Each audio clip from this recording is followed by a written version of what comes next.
If you want a picture of the future, imagine a boot stamping on a human face forever. These words, written by George Orwell in 1949, were not meant as prophecies. They were meant as a warning. In 1940, George Orwell wrote, "Almost certainly we are moving into an age of totalitarian dictatorships, an age in which freedom of thought will be at first a deadly sin and later on a meaningless abstraction. The autonomous individual is going to be stamped out of existence." George Orwell, Inside the Whale. George Orwell's dystopian novel 1984 is a work of fiction, but much that is depicted in it reflects the political realities of many nations, past and present. At least 3/4 of what Orwell narrates is not negative utopia, but history. Umberto Eco. Referring to his time spent in Belgrade under communist rule, Lawrence Durrell wrote that, "Reading 1984 in a communist country is really an experience because one can see it all around one." In this video, we are going to explore some of the similarities between the totalitarian systems of the 20th century and Orwell's 1984. And as will become evident, many of these totalitarian traits are re-emerging in the modern world. This investigation will be conducted in the recognition that totalitarianism relies on mass support, and so, contemporary societies desperately need more people to withdraw their support of this brutal form of rule. Shortly after 1984 was published, Orwell explained, "The moral to be drawn from this dangerous nightmare situation is a simple one. Don't let it happen. It depends on you." George Orwell totalitarianism is a political system whereby a centralized state apparatus attempts to control virtually all aspects of life. Everything within the state, nothing outside the state, nothing against the state.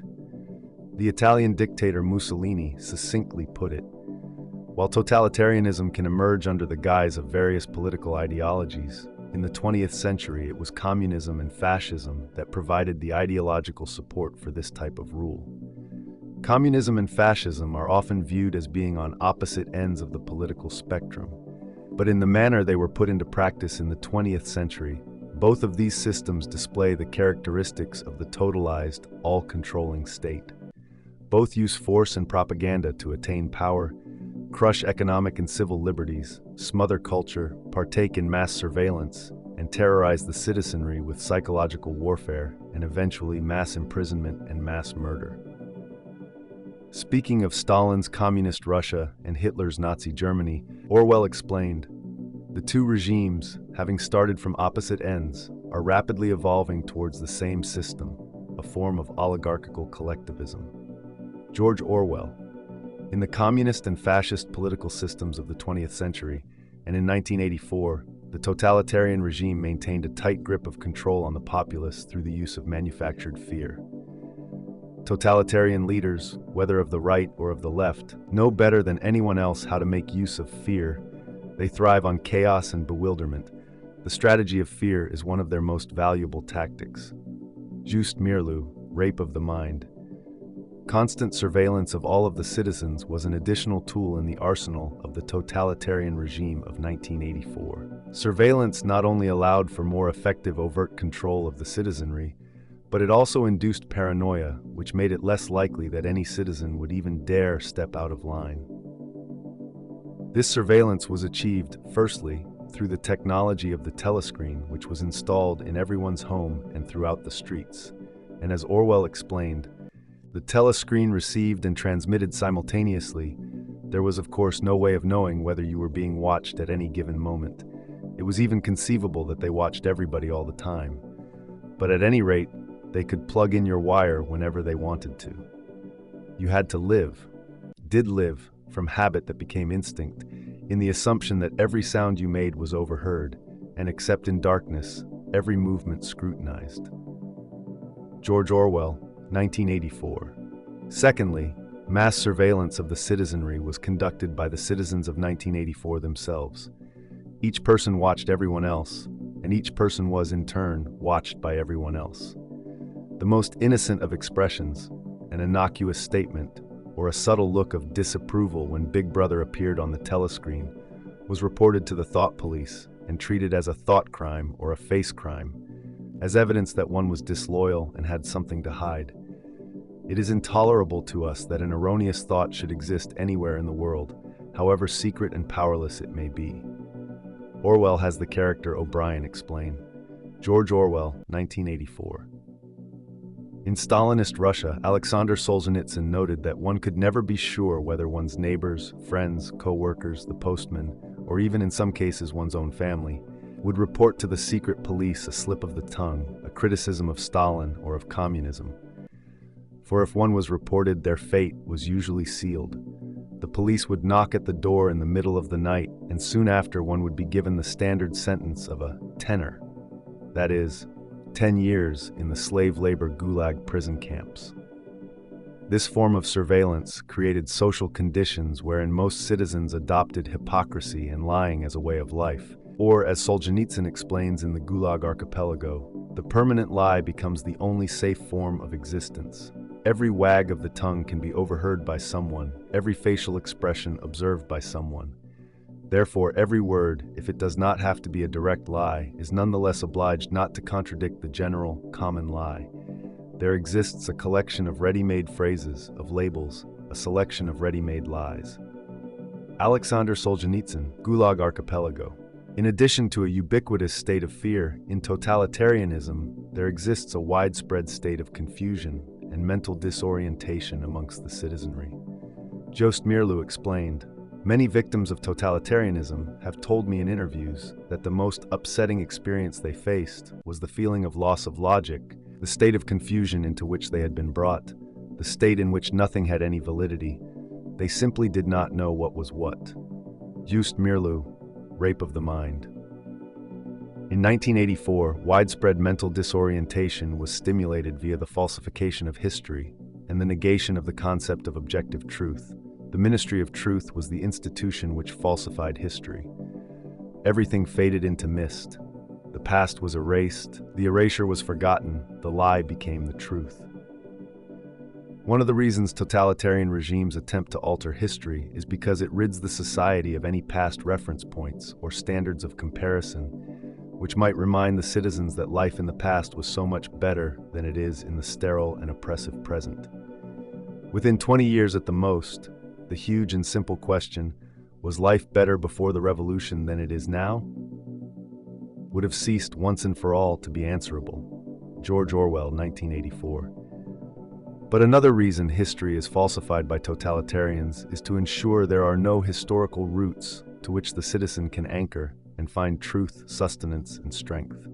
In totalitarianism, there can be no historical information which contradicts or puts into question the reigning political ideology, nor any institution, such as a religion, which offers the individual a refuge from the influence of the state. For a totalitarian regime to condition the citizenry to accept the proverbial boot stamping on its face, it needs to control the past.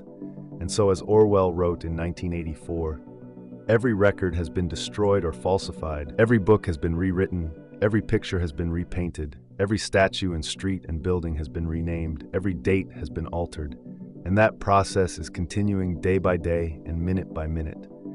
History has stopped. Nothing exists except an endless present in which the party is always right.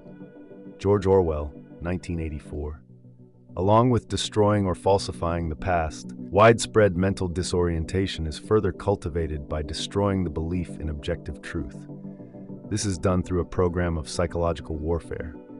Incessant and intentionally confusing propaganda, conflicting reports, and blatant lies are pumped out in official reports and through the mass media at all hours of the day.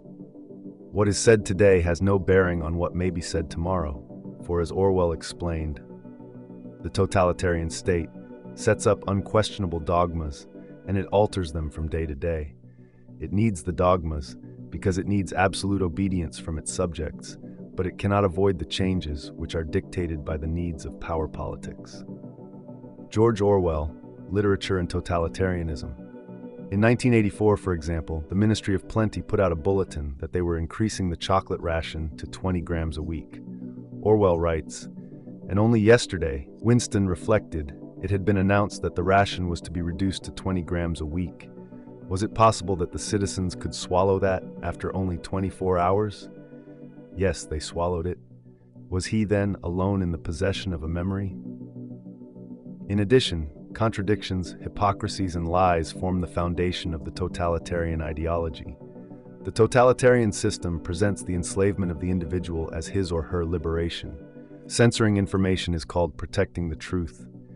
The destruction of culture or the economy is called its development. The military occupation of other countries is labeled as the furtherance of freedom and peace. In 1984, the Ministry of Peace instigated wars. The Ministry of Truth manufactured propaganda, and the Ministry of Plenty created shortages. On the enormous pyramidal structure of the Ministry of Truth hung the words, "War is peace. Freedom is slavery. Ignorance is strength." The official ideology abounds with contradictions even where there is no practical reason for them. These contradictions are not accidental. George Orwell, 1984. The purpose of this all-encompassing program of psychological warfare is to bewilder the mind of the average citizen. For when the citizen is bombarded with contradictions and lies and lives in what Orwell called that shifting phantasmagoric world in which black may be white tomorrow and yesterday's weather can be changed by decree, he or she eventually ceases to know what to think or even how to think. The distinction between up and down, fact and fiction, truth and falsity is not only blurred, but loses significance.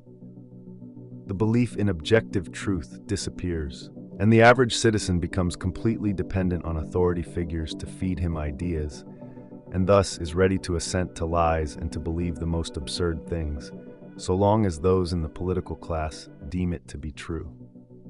The Soviet official George Pyatakov explained that the true Bolshevik would be ready to believe that black was white and white was black if the party required it. There was no particle left inside him which was not at one with the party, did not belong to it. Georgy Pyatakov.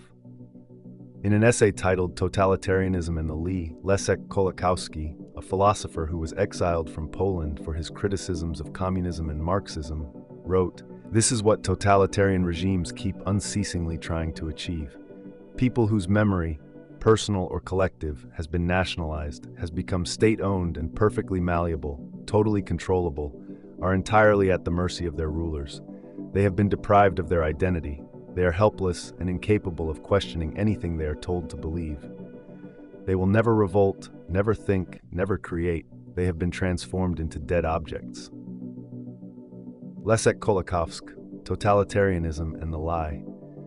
In 1984, the main character Winston manages, for most of the book, to stand psychologically outside the grasp of the party and its leader Big Brother, despite the widespread fear and mental disorientation which swirls around him. "Down with Big Brother," he writes in his diary, early in the book. However, after being arrested by the thought police and subjected to re-education, Winston abdicates his reason and conscience and begins to accept the lies. He joins the totalitarian cult and becomes another brick in the wall of the all-powerful state. Referring to Winston, Orwell writes, "He could not fight against the party any longer. Besides, the party was in the right. It was merely a question of learning to think as they thought." The pencil felt thick and awkward in Winston's fingers. He began to write down the thoughts that came into his head. He wrote first in large, clumsy capitals, "Freedom is slavery." Then, almost without a pause, he wrote beneath it, "2 and 2 make 5. The struggle was finished. He had won the victory over himself. He loved Big Brother." George Orwell, 1984. Some have taken this ending as a sign of Orwell's pessimism, as an indication that humanity is doomed to a totalitarian future. Yet Orwell's motive for writing this book was not to depress nor promote a fatalistic apathy, but to warn and rouse to action as many people as possible. For Orwell understood as well as anyone that in the battle between totalitarianism and freedom, no one can afford to stand aside. The fate of each and every one of us hangs in the balance. Don't let it happen. It depends on you. George Orwell. Another essential mechanism of totalitarian control that Orwell depicted with remarkable prescience was the manipulation of language itself. In 1984, the party developed Newspeak, a systematically impoverished version of English designed to make independent thought impossible. The premise was simple yet devastating. If the words necessary to express dissent do not exist, then dissent itself cannot be conceived. The purpose of Newspeak was not only to provide a medium of expression for the worldview and mental habits proper to the devotees of Ingsoc, but to make all other modes of thought impossible. George Orwell, 1984. This linguistic manipulation was not merely theoretical in the totalitarian regimes of the 20th century. In Nazi Germany, the systematic corruption of language was used to normalize atrocities and make resistance intellectually more difficult. Victor Klemperer, a German Jewish philologist who survived the Nazi era, documented in his work, The Language of the Third Reich, how the Nazis weaponized language. Nazism permeated the flesh and blood of the people through single words, idioms, and sentence structures, which were imposed on them in a million repetitions and taken on board mechanically and unconsciously. Victor Klemperer, The Language of the Third Reich. The Soviet Union employed similar tactics, creating a bureaucratic language that obscured reality and made criticism nearly impossible to articulate. Terms like enemies of the people and counter-revolutionary elements became catch-all phrases that could justify any persecution. In 1984, Winston worked at the Ministry of Truth, where his job was to continuously revise historical records to match the party's current version of events. This constant revision serves multiple purposes. It eliminates evidence that contradicts current policy, and it exhausts the mental faculties of those forced to participate in the deception. The psychological toll of this work on Winston reflects the broader impact of living under totalitarian rule. Citizens become complicit in their own oppression, forced to participate in the very system that enslaves them. The party seeks power entirely for its own sake. We are not interested in the good of others. We are interested solely in power. George Orwell, 1984. This naked pursuit of power for its own sake distinguishes totalitarianism from other forms of tyranny. Traditional dictatorships, while oppressive, often maintain some connection to tangible goals, wealth, territory, or national glory. Totalitarian regimes, by contrast, seek to reshape human nature itself. Hannah Arendt, one of the most penetrating analysts of totalitarianism, observed that these systems aim to eliminate human spontaneity and plurality, the very qualities that make us human. The ideal condition for mob rule is not the dictatorship of one man, but the transformation of men into masses, their reduction to the lowest common denominator of elementary reactions, so that they can be equally manipulated in any direction. Hannah Arendt, The Origins of Totalitarianism. This transformation requires the systematic destruction of all independent institutions that might serve as centers of resistance or alternative loyalty. In 1984, the party eliminated not only political opposition, but also religious institutions, trade unions, professional associations, and even the family as a reliable source of emotional attachment.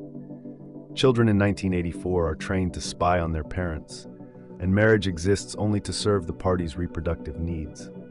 Love, friendship, and personal bonds are seen as threats to total loyalty to the state. This assault on human relationships was mirrored in historical totalitarian regimes.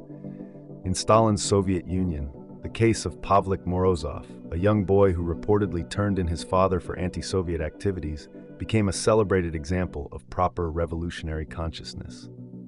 The Khmer Rouge in Cambodia took this logic to its extreme, attempting to eliminate all traditional social structures and starting society anew from year zero. Families were separated, children were turned against parents, and any expression of affection or loyalty outside the revolutionary organization was severely punished. The technology of surveillance that Orwell imagined in 1984 was, in many ways, ahead of its time. The telescreens that monitored every movement and conversation represented a level of surveillance that seemed fantastical when the book was published in 1949. However, the basic principle that constant surveillance changes behavior even when no one is actually watching was already well understood by totalitarian regimes. The panopticon effect, where the possibility of being observed creates self-censorship and conformity, was a cornerstone of totalitarian control. In East Germany, the Stasi's secret police created one of the most pervasive surveillance states in history. By some estimates, 1 in every 6 East Germans was an informant for the Stasi, creating a society where trust became impossible and paranoia was rational. The psychological impact of this surveillance went far beyond the immediate prevention of dissent. It created what sociologists call anticipatory conformity, the tendency to modify one's behavior based on the assumption that one is being watched, even when no surveillance is actually taking place. This internalization of external control represents perhaps the most insidious aspect of totalitarian rule. Citizens become their own jailers, policing their thoughts and actions without any direct coercion being necessary. The role of ideology in totalitarian systems serves not primarily to convince, but to confuse and exhaust. The constant stream of contradictory messages and impossible demands creates a cognitive overload that makes independent thought increasingly difficult. In 1984, the concept of doublethink, the ability to hold two contradictory beliefs simultaneously, represents this cognitive surrender. Citizens learn to accept paradox as normal and to stop questioning the logical inconsistencies that surround them. This mental exhaustion was a deliberate strategy of totalitarian regimes. By overwhelming citizens with contradictory information and impossible demands, they created a population too tired and confused to mount effective resistance. The philosopher Václav Havel, who lived under communist rule in Czechoslovakia, described this phenomenon as living within a lie that everyone knows is false, but everyone must pretend to believe. The post-totalitarian system touches people at every step, but it does so with its ideological gloves on. This is why life in the system is so thoroughly permeated with hypocrisy and lies. Václav Havel, The Power of the Powerless. Yet Havel also recognized that this system contained the seeds of its own destruction. The very pervasiveness of the lie meant that any authentic action, any moment of living in truth, posed a fundamental threat to the entire edifice. This brings us to the crucial question that Orwell posed. How do we prevent the emergence of totalitarian systems in our own time? The answer begins with recognizing that totalitarianism is not simply imposed from above, but requires the active or passive participation of millions of ordinary people. The bureaucrats who implement oppressive policies, the neighbors who inform on each other, the intellectuals who provide ideological justification, all are necessary components of the totalitarian machine. But this also means that resistance is possible at every level. Every person who refuses to participate in the lie, who maintains their commitment to truth and human dignity, weakens the system's hold on power. The dissidents who challenged totalitarian regimes in the 20th century understood this principle. They recognized that even small acts of resistance, maintaining independent thought, preserving accurate historical records, treating others with dignity, could have profound cumulative effects. Orwell's warning remains as relevant today as it was when he wrote it. The specific technologies and ideologies may change, but the fundamental dynamics of totalitarian control remain constant. The manipulation of language, the destruction of objective truth, the cultivation of fear and confusion, the assault on human relationships. These tactics can emerge in any society under the right conditions. The price of freedom, as the old saying goes, is eternal vigilance. But this vigilance must be exercised not only against obvious threats, but against the subtle erosion of the cultural and institutional foundations that make free society possible. In our interconnected world, where information travels instantly and surveillance capabilities far exceed anything Orwell imagined, the responsibility of each individual to resist totalitarian temptations has become more crucial than ever. The choice, as Orwell reminded us, remains ours to make. We can choose to be active participants in the preservation of human freedom and dignity, or we can allow ourselves to become passive subjects of increasingly powerful systems of control. The stakes could not be higher. The future of human civilization may well depend on our ability to heed Orwell's warning and act upon his challenge. Don't let it happen. It depends on you. George Orwell.